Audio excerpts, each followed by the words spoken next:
누가복음 9장 51절 이후에 예수님은 예루살렘으로 상경 중에 계십니다.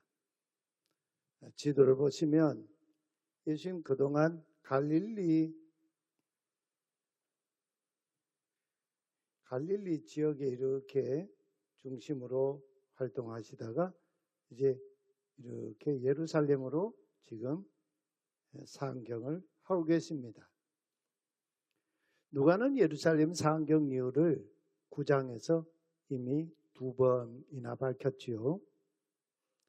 18장 32절에 가서야 마지막 세 번째 이유를 밝히고 있는데, 의외로 9장에서 18장까지 그 사이 간극이 아주 큽니다. 이 커다란 간극 사이에는 긴장감이 감도는 예수님의 행보로 가득 차 있죠. 상경 중인 예수님은 지금 어디쯤 계시는 걸까요? 사마리아를 통과해서 예수님께서 예루살렘으로 이렇게 가시려고 했다가 사마리아 사람들이 예수님 이 일행이 예루살렘 올라가는 것을 길을 막았습니다. 그래서 예수님께서 요단강, 이 요단강 아닙니까? 요단강 건너편 이 베레아 지역을 통과해서 여리고를 거쳐서 예루살렘으로 올라가시는 이 길을 택하셨습니다. 지금 13장이니까 아마도 이 베레아 지역의 어느 한 마을에 지금 예수님이 계시지 않겠습니까? 거기서도 예수님이 한 회당에 들어가셨습니다. 어쩌다가 회당 들어가신 회당이 아니었어요. 누가는 예수님이 들어가신 그 회당에 정관사 호를 붙여놓고 있어요. 그 말은 예수님께서 의도적으로 그 회당에 들어가셨다, 그런 의미죠. 예수님은 여느 회당에서처럼 거기에서도 가르치셨습니다. 그런데 그날 예수님의 가르침은 평소와 같이 않았습니다. 회당 가까운 친구들도 거기에 모인 마을 사람들도 모두 다 두 눈을 부릅뜨고 숨을 죽인 채 예수님의 입을 주목하고 있었습니다.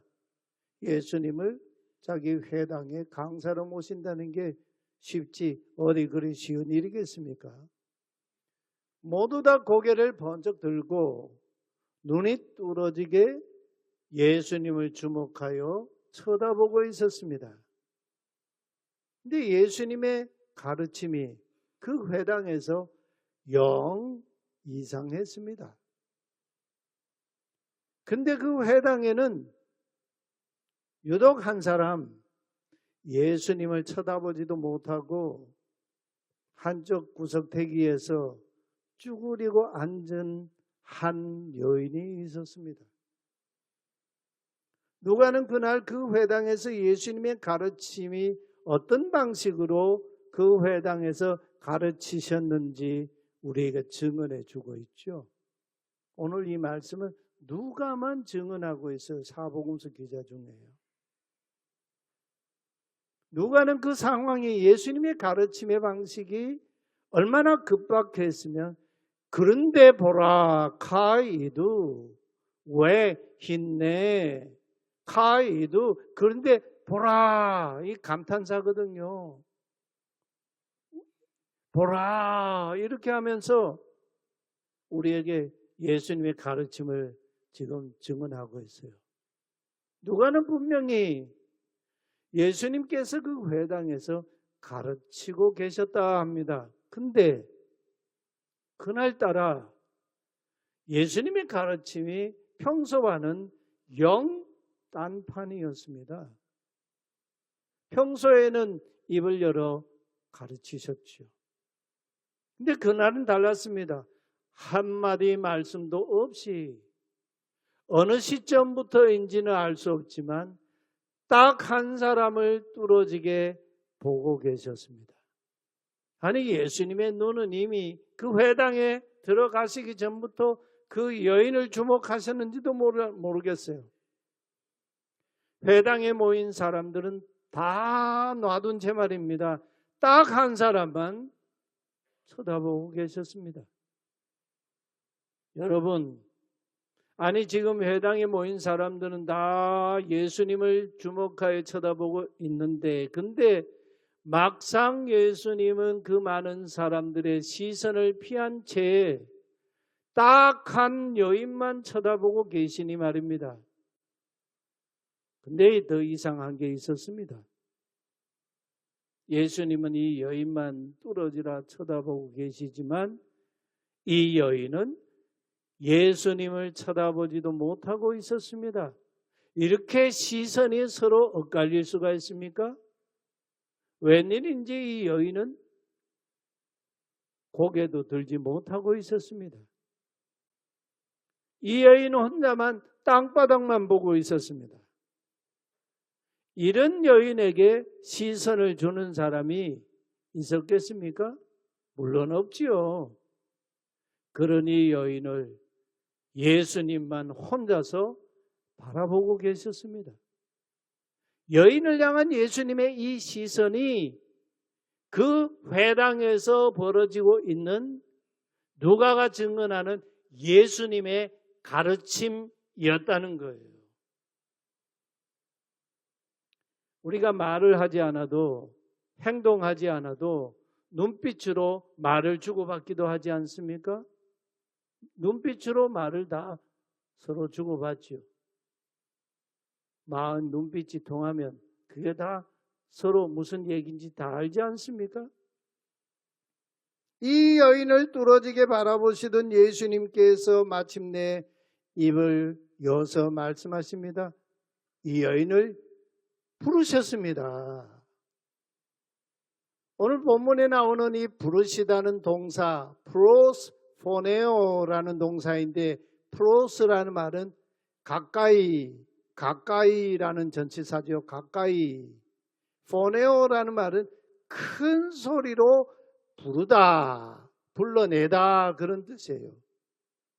예수님이 이 여인을 큰 소리로 예수님 가까이 불러내셨다는 거예요. 이 여인의 정체성, 이 여인의 존재를 회당의 중심에 세우셨다는 얘기이죠. 아마 이 여인은 회당 뒤쪽 후미에 구석대기에 쭈그리고 앉아 있었을 것 같아요. 또 지금까지 몇 년, 18년을 말이에요. 회당에서 그 누구에게도 주목받지 못하던 익명의 여인이었습니다. 이름을 알 필요도, 알려고도 하지 않았던 여인 말입니다. 그냥 왔다 갔다 하는 여인, 참 딱하네. 그런 여인 말입니다. 누가가 이 여인의 이름을 기록해 주고 있지는 않지만 예수님은 분명 그 여인의 이름을 부르면서 그를 가까이 불러내셨을 거예요. 이 여인은 그런데 18년 동안 귀신에게, 우리 성경에 귀신이라고 번역하는데 원어에는 그냥 푸뉴마예요. 영에게. 근데 그 영이 어떤 영이냐? 16절에 가면 그 영의 정체가 나오죠. 사타나스, 사단에게 묶여 있는 채 앓고 있었습니다. 이 귀신이요, 그 여인을 척추 장애인으로 만들어 버렸어요. 그래서 허리가 꼬부라져 있었다. 허리를 펴지도 못하니 이 여인이 회당에 와서 이렇게 고부라진 허리로 고개를 들 수가 있겠습니까? 고개를 들면 고개가 부러지지 않겠나요? 걸을 때에도 땅만 보고 걸었지 않았겠습니까? 회당에 다녔지만 누구 하나 관심도 없었습니다. 바로 이 여인을 향한 예수님이 창자가 끊어질 듯 예수님의 마음이 요동을 쳤어요. 그래서 예수님이 입을 여십니다. 여자여, 여기 여자여라는 말은 구나이라고 하는 말인데 이거는 하대하는 말이 아니고 귀부인 이렇게 존칭하는 말이에요. 구나의 여자여 내가 내 병에서 놓였다 하셨습니다. 그리고는 그 여인에게 손을 얹어 안수해 주시고 그러자 이 여인의 굽었던 이 꼬부라진 허리가 몸이 곧게 펴졌다는 거예요. 즉시 이 여인이 하나님께 영광을 돌렸습니다. 할렐루야 아닙니까? 근데요, 이 광경을 지켜보던 회당에 있던 사람들, 이 여인과 함께 모두 하나님께 영광을 돌렸다면 이게 정상인데 얼마나 좋았겠습니까? 이 여인 외에는 그 누구도 하나님께 영광을 돌리는 사람이 없었습니다. 왜 그랬을까요? 되레 갑자기 온 회당 분위기에 찬물을 끼얹는 불청객이 나타나서 끼어들어서요. 그 사람이 다른 사람도 아닌 바로 그 회당의 책임자인 회당장이었습니다. 이유가 있었어요. 하필 그날이 안식일이었습니다. 이 안식일 샤바트라고 하는 이 안식일은 하던 일을 멈춘다. 하고 있던 일도 끝낸다. 일하다가 쉰다라는 그 의미가 있는 그런 단어 아닙니까? 샤바트. 그래서 유대인들은 안식일이 되면 벌써 요즘도 이스라엘요 금요일 오후 2시만 돼도요 그 공영 버스들이 다 그냥 멈춰버려요. 차들도 그냥 다 멈춰버린다고요. 다 스탑해버린다고요. 이 안식일이 되면 39가지 금지 규정인 할라카를 만들어서 지켰습니다. 회당장이 분내면서 거기 모인 무리들에게 말합니다. 병 나은 이 여인을 망신 주려는 듯이 회당에 모여있는 무리들에게 소름 끼치는 뼈 있는 말로 그 회당 분위기를 먼저 치고 나갔어요. 일하도록 정해놓은 날이 여세 동안이나 있으니 그 여세 동안에 와서 고침을 받을 것이요 안식일에는 하지 말 것이니라. 지금 이 여인을 고친 이것도 잘못이고 지금 병 낫고자 하는 사람들 다 그 마음 거두시오 하는 말이죠.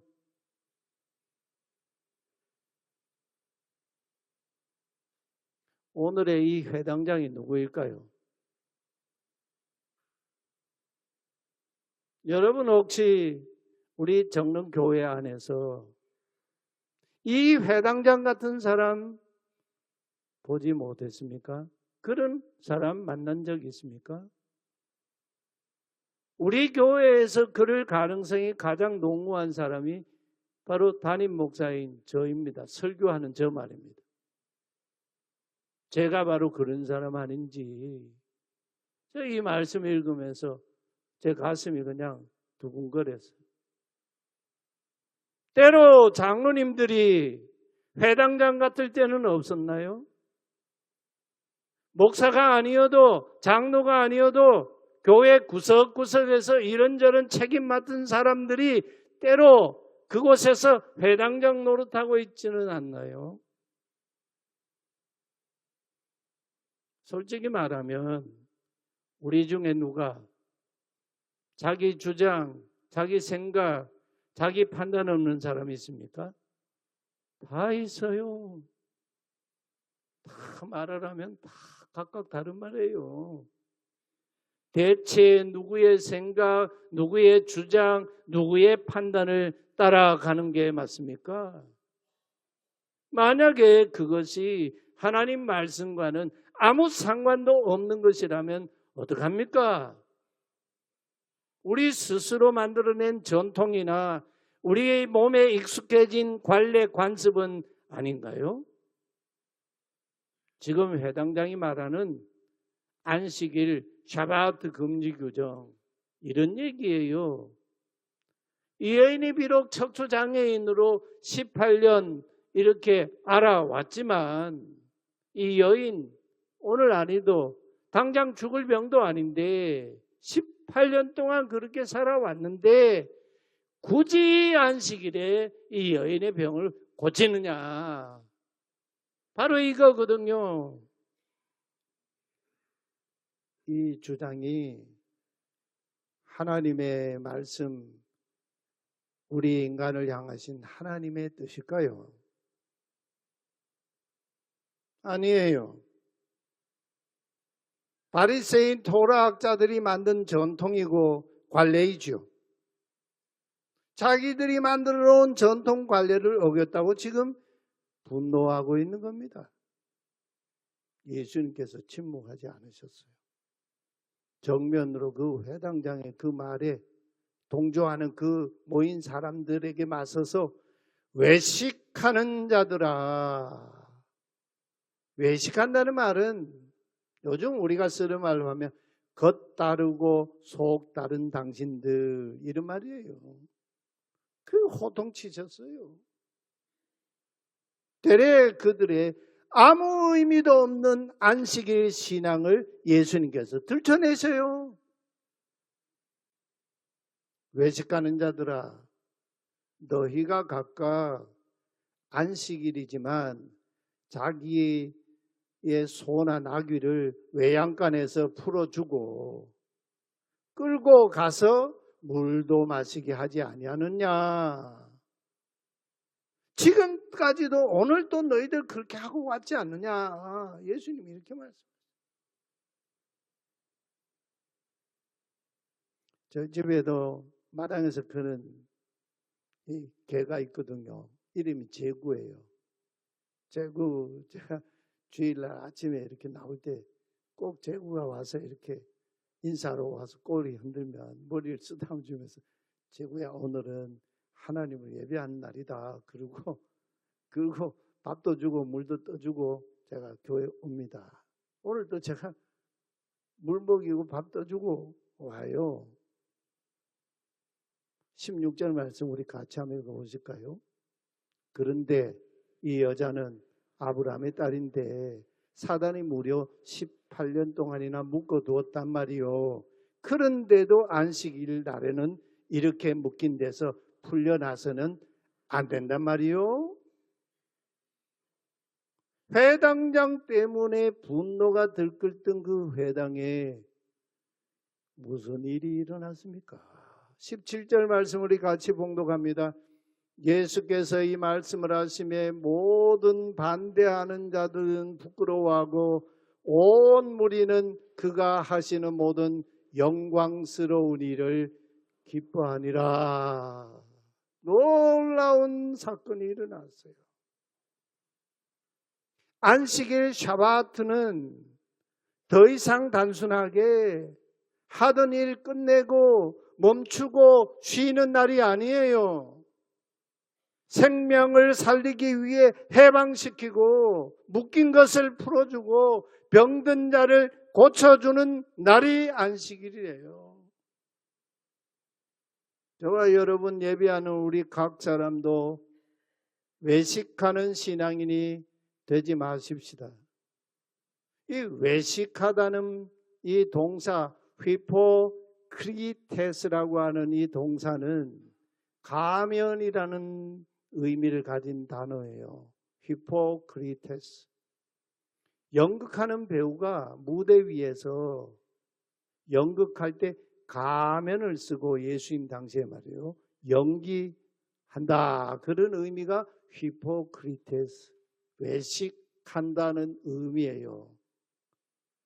여러분 무대에서 가면을 쓰고 연기하는 배우의 모습 때로는 악한 그런 모습으로 보일 때고 엄청 존경스럽고 젠틀하고 굉장히 막 환호를 받는 그런 이 연기들을 하잖아요. 그 배우의 모습은 본래의 자기 얼굴이 아니에요. 그 극본에 따라서 연기하는 거예요. 성품도 그게 자기 거 아니에요. 인격도 자기 거 아니라고요. 예수님 당시 대다수 바리새인들, 토라학자들은 이 가면 탈을 쓰고 연기하는 신앙인들이었어요. 만일 저와 여러분도 지금 내 신앙이 가면을 쓴 채 연기하는 신앙이라면 예수님께서 나에게 찾아오실 때 회당장처럼 창피당하지 않겠습니까? 절대 하나님이 하신 이 일로 기뻐할 자가 될 수 없습니다. 근데 놀라운 거는요, 회당장이나 그의 동료인 바리새인들, 율법학자들, 이런 사람들의 눈에는 하찮게만 보이던 모든 무리들이 오클로스 모든 무리들이 도리어 기뻐하는 자가 됐다는 거예요. 여기서 우리가 주목해야 할 복음이 있어요. 예수님은 18년 동안 사단에게 묶인 채 척추장애인으로 살았던 이 여인, 회당에 와서도 뒤쪽 후미 구석대기에 쭈그린 채 꼬부라진 채 땅만 보고 있던 이 여인을 아브라함의 딸이라고 선포하고 계세요. 아브라함의 딸, 하나님의 딸이라는 거예요. 이 여인이 무슨 가면을 썼겠습니까? 그날 안식일에도 하나님의 자비, 하나님의 긍휼을 갈망하는 마음뿐이었지 않겠어요? 사단에게 노임받으려고 눈물로 하나님의 자비를 구하고 있는 그 여인 아니었겠어요? 예수님께서 바로 이 여인을 만나 주시려고 그 회당에 찾아가신 거 아닙니까? 저는 이런 소망을 갖게 됐어요. 이 말씀을 읽으면서. 가면 쓴 회당장은 못돼도 차라리 사단의 구금에서부터 풀려나려고 오매불망 자기 인생에 찾아오신 주님이 언제 오실까? 자기 자존심 다 포기하고 그저 텅 빈 마음으로 회당에 나와 주님의 음성 듣는 이 여인과 같게 되기를 바라는 마음이 제 안에 있었습니다. 사랑하는 성도님 여러분, 만일 저와 여러분이 가면을 벗어 던지고 예배당에 나와 하나님을 예배하는 자라면 그분은 복 있는 예배자입니다. 주님은 그 사람을 찾아와 주십니다. 비록 예배당 뒤편의 한쪽 구석대기에 사람들 시선이 없는 거기에 쭈그린 채 땅만 보고 앉아 있어도 주님은 그런 나를 뚫어지게 주목하여 보고 계신 주님이세요. 누가는 그 주님을 이렇게 우리에게 증언하고 있어요. 예수님 공생의 활동을 시작하시기 전에 선포하신 말씀에 누가복음 4장 18절 19절 우리 같이 봉독하십시다. 주의 성령이 내게 임하셨으니 이는 가난한 자에게 복음을 전하게 하시려고 내게 기름을 부으시고 나를 보내사 포로된 자에게 자유를, 눈먼 자에게 다시 보게 함을 전파하며 눌린 자에게 자유롭게 하고 주의 은혜의 희년을 전파하게 하려 하심이라. 놀라운 말씀이죠. 이 예수님이에요. 저와 예배하는 우리 각 사람, 우리 목사님들, 우리 장로님들, 우리 안수 집사님들, 우리 권사님들, 집사님들, 성도님들, 내가 쓰고 있는 가면은 혹 없습니까? 있다면 우리 모두 다 그 가면 벗어 던집시다. 14세기, 15세기 중세에 12월 말 1월 초 성탄절 전후가 되면 바보제라는 게 열렸어요. 바보제. 바보들의 축제. 이 바보제의 그 핵심 이 절정이 뭐냐면 힘없는 평민들이요. 그 바보제가 열리는 그 기간에는 탈을 쓰고 사제 노릇을 해서요. 평소에 뭐 그 성당에서 이 사제들이 하는 그 일을 탈을 쓰고 말이에요. 사제 노릇해요. 그리고 왕 노릇도 하고 귀족 노릇도 합니다. 그러면서 사제들과 왕들과 귀족들의 위선을 탈을 쓴 채 신랄하게 풍자적으로 비판했습니다. 자기 얼굴을 가린 채 말입니다. 가면을 썼으니까 그렇게 풍자적으로 비판할 수 있는 거지요. 맨얼굴이었다면 그랬겠습니까? 이 탈이라는 건 그 내면을 파헤쳐 보면 탈 속에 자기 정체를 숨기는 것입니다. 탈을 쓰고 억압된 감정, 불만을 풍자하지만 막상 자기 실체, 자기 본심은 꼭꼭 감춰놓죠. 이게 외식입니다. 우리 속담에 그런 말 있잖아요. 입은 삐뚤어져도 말은 똑바로 하라고.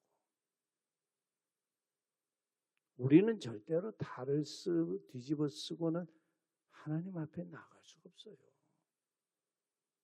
아무리 내 신앙의 가면을 뒤집어 쓴다 해도 하나님은 내 본체를 다 알고 계세요.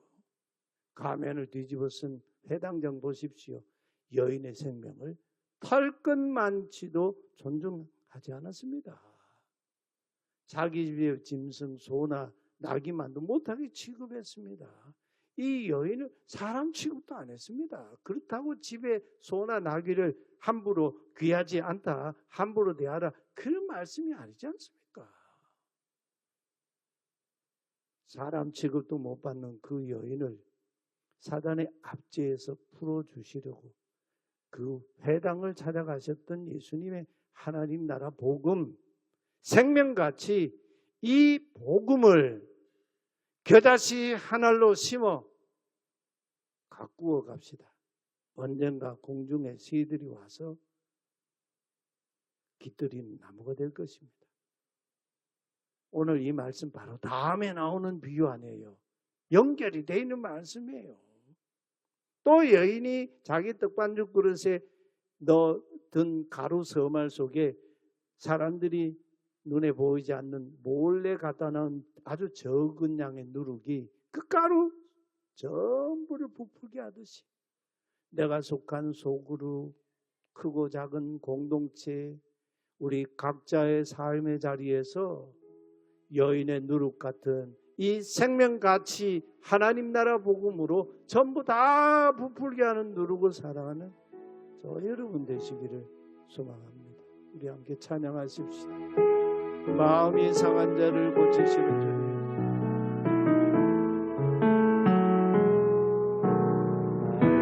상한 자를 고치시는 주님, 하늘의 아버지 날 주관하소서. 주의 길로 인도하사 자유케 하소서. 새 일을 행하사 부흥케 하소서.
함께 기도합시다.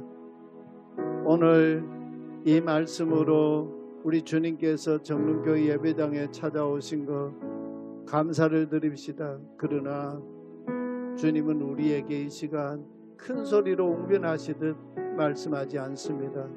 18년 동안 사단에게 묶여 척추장애인으로 살아온 가엾은 아브라함의 딸 같은 이름도 빛도 없는 가련한 하나님의 아들 딸들을 주시하여 응시하여 바라보고 계십니다. 이 시간 주님께서 나에게 큰 소리로 가까이 부르시며 말씀하십니다. 아브라함의 아들아, 아브라함의 딸아, 내 병에서 놓였다 선포해 주시기를 간구합시다. 안수해 주시옵소서. 구분 내 몸 내 인생을 펴주시옵소서. 회당장같이 가면선 외식하는 신앙인 되지 않게 하여 주시옵소서. 생명가치의 신앙인이 되게 하여 주옵소서. 우리 함께 간절한 마음으로 기도하십니다. 하나님 아버지, 오늘 이 복된 주일 이 말씀으로 83년 된 우리 정릉교회 예배당에 찾아오신 주님을 찬양합니다.